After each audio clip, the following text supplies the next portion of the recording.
Alhamdulillah, Allah Subhanahu wa Ta'ala pada hari ini mempertemukan kita semua dalam keadaan yang baik, dalam aktivitas yang baik. Dan hari ini adalah sebuah hari yang patut kita syukuri bersama.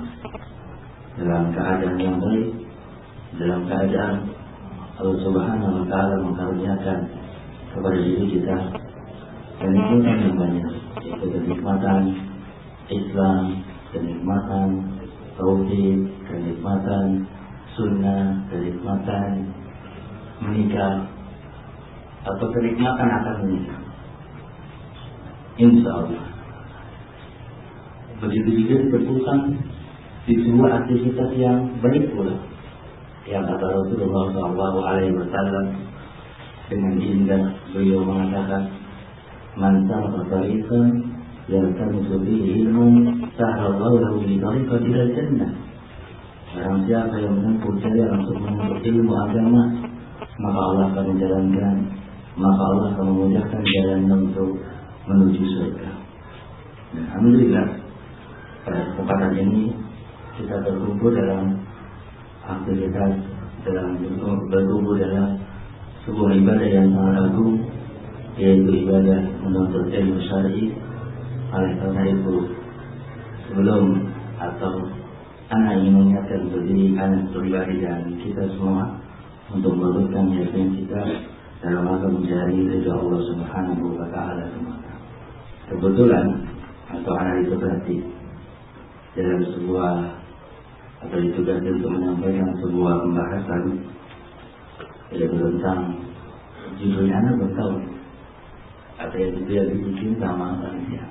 Cuma tergambar karena judulnya masalah nikah, anak tulis judulnya, anak bikin makalahnya supaya lebih tersusun karena ada waktunya.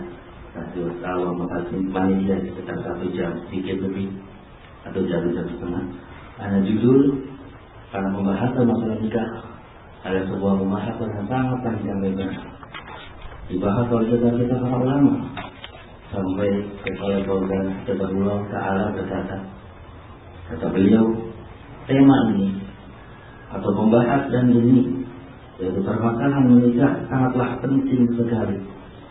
Ja'alatil fuqaha yaj'aluna lahu fi musanaqatihim makanan rahban.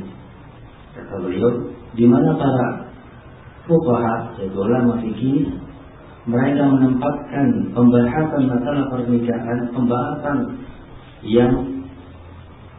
pembahasan permasalahan pernikahan di dalam tulisan-tulisan mereka dengan pembahasan yang panjang lebar. Yufasiluna fihi ahkamahu, merinci hukum-hukumnya.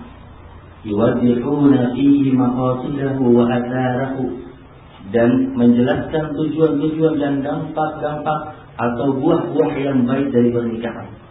Li'annahu masru'un, dikarenakan pernikahan adalah perkara yang disyariatkan fil kitabi, di dalam Al-Quran, wa sunnati, di dalam sunnah, wal ijma', dan di dalam ijma'. Lihat, Syekh Shalih Fauzan mengisyaratkan kepada kita semua bahwasanya permasalahan pernikahan, permasalahan yang telah dibahas ulama-ulama terdahulu dan ulama-ulama sekarang sudah panjang lebar.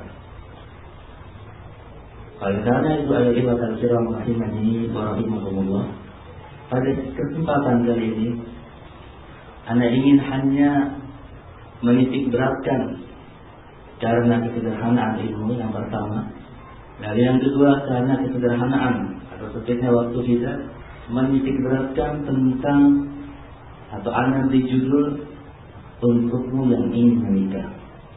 Arti persiapan seseorang untuk menikah berupa motivasi seseorang untuk menikah, apa saja yang akan dia halangi, faktor-faktor apa yang menyebab seseorang menunda menikah, dan solusinya apa, bagaimana cara memilih pasangan itu, dan yang seputar itu tanpa menyinggung pembahasan yang lain. Itu tadi faktor. Karena kesederhanaan waktu, begitu juga kesederhanaan ilmu. Ayo lihat al-kiram rahimani wa rahimahumullah. Adapun Karena anak berpikir ketika membuat judul ini, gajinya di tempat mahasiswa kemungkinan banyak yang belum nikah. Tugas anak bagaimana keluar dari kajian ini, semua pada menikah. Pikiran seperti itu.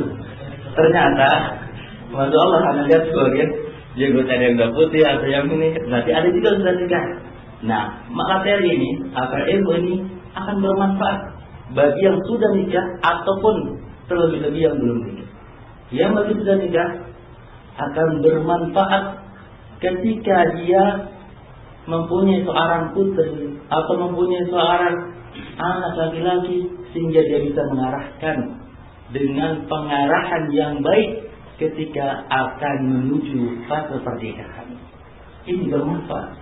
Kita ambil sebuah kisah atau sebuah contoh atau sebuah kejadian yang terjadi di tengah-tengah kita. Ada seseorang yang mengeluh tentang pernikahan. Kalau dari sisi materi, mungkin di antara kita hampir, atau saya nggak tahu ya, mungkin di antara kita susah untuk mencari bandingnya sekarang ini masalah. Gajinya 13 juta. Karena tuh, dia tahu sendiri. Mobilnya punya mobil, rumahnya 3, karirnya tinggi, istrinya seorang dosen di salah satu universitas Jakarta yang cukup terkenal. Seperti mana yang paling sekarang? Anak angkat sama siapa nih? Minta janjian untuk ketemu. Kamu, anak tanya, belum tahu nama anak dari siapa? Dari teman anak di Purworejo kata. Oke, India, insyaallah nih semua. Datang dia ke rumah.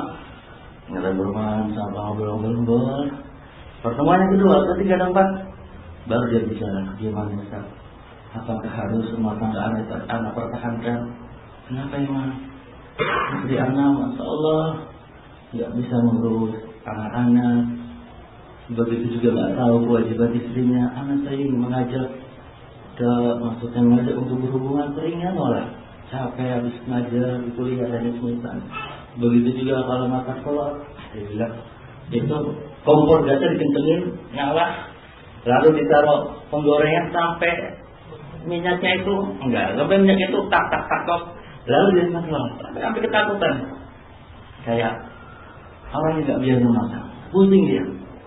Dan selalu ketika anak butuh untuk menyalurkan biologis anak, tidak arah kalau sendiri antum. Bagaimana? Fitnah kawat yang dia seringnya nolak, kalau saya capek dan gini.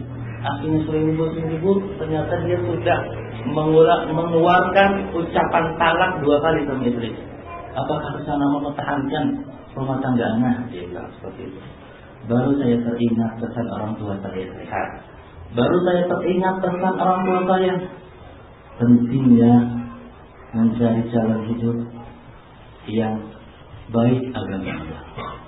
Ini saya. Dan banyak kita yang seperti ini. Atau sebuah kita baru belum ada sebulan, ya, belum ada sebulan rumah tangganya sudah hancur berantakan. Status sudah janda sudah. Kenapa? Ini semua karena ketidaksiapan, karena kurangnya informasi, karena kurangnya ilmu dalam masalah ini. Baik kurangnya ilmu dalam masalah prosesnya dari awalnya, baik kurangnya ilmu dalam masalah prosesnya dari ikhwannya atau dari bapaknya atau bahkan dari wasilahnya. Ada yang wasilah mengatakan, ini seorang LT ya, seorang LT bilang apa sebelum itu, Anda pernah berkata sama sahabat yang baru datang dari belajar di salah satu markas Ahlussunnah. Anda bilang sama sahabat, antum kalau nanti ingin menikah, pesan anak pokoknya antum jangan terlalu percaya, atau saya ulangi, pesan antum hati-hati menerima rekomendasi yang antum lihat rekomendasi itu hanya sekedar rekomendasi yang dia tidak berdasarkan atau kurang informasi ketika dia merekomendasi. Hati-hati terhadap sebuah rekomendasi. Bisa jadi, masya Allah pulang itu, masya Allah pakai zende, bagus deh fisiknya, masya Allah maju aja antum, agamanya bagus, masya Allah maju aja antum. Ternyata pesan anak ingatnya sama dia ketika dia ditawarin sama seorang LP, Dia bilang, pokoknya zen, maksudnya zen. Anda pesanin juga kedua, kalau seandainya antum nggak suka, jangan dipaksa jangan memaksa diri untuk antum maju. Sementara antum tak. Iya, teman-teman anak. Odoro jadi tawarin. Pas ditawarin, dia merasa yakin dengan rekomendasinya seorang LC ini, karena dianggap berilmu. Lalu dia datang ke sebuah tempat dengan berbunga-bunga, artinya bagaimana? Selama yang bertahun-tahun, sabar ke sana. Ingin menikah, di sini nggak bisa, di sini nggak bisa. Ke Indonesia punya kesempatan yang besar. Pergilah dia. Ini untuk pertama kalinya dia menawar. Berbunga-bunga artinya. Pas dilihat, masya Allah, hatinya hancur. Ternyata apa yang digambarkan oleh sang Ustadz dan sang LC ini nggak sesuai dengan apa yang dia harapkan dan dia inginkan agar sesuai dengan kriteria dia. Namanya orang Jawa merasa bersalah ketika melihat wajah awak yang selama ini ditutup dengan cadar rapi, yang menjaga rambutnya supaya tidak terlihat. Walaupun perkaranya tidak mengapa, karena dia hanya ingin menikah, melanggar terjadi nggak masalah. Sebab namanya orang Jawa perasaan dia enakan tinggi. Akhirnya dia merasa menyesal, cerita mana? Betul kesalahan. Ayat di pasal kiram rahimani rahimakumullah. Itu semua sebagai sebuah hal yang perlu kita renungi supaya tidak terjadi kasus-kasus yang menyedihkan. Baru belum seumur sebulan pernikahannya hancur. Ada lagi yang menikah sampai ikhwan salafisnya tetap tablighi nangis. Ya jajan. Dan misalnya, masya Allah. Itu ayat ibadah kiram rahimani rahimakumullah. Dan pembahasan kita kali ini menitik beratkan hal-hal yang seperti itu. Artinya motivasi untuk menikah. Kenapa sih para pemuda takut menikah? Lalu bagaimana menghadapi solusi hal-hal yang akan dihadapi ketika ingin menikah dan yang seputar itu. Ayat ibadah kiram rahimani rahimakumullah.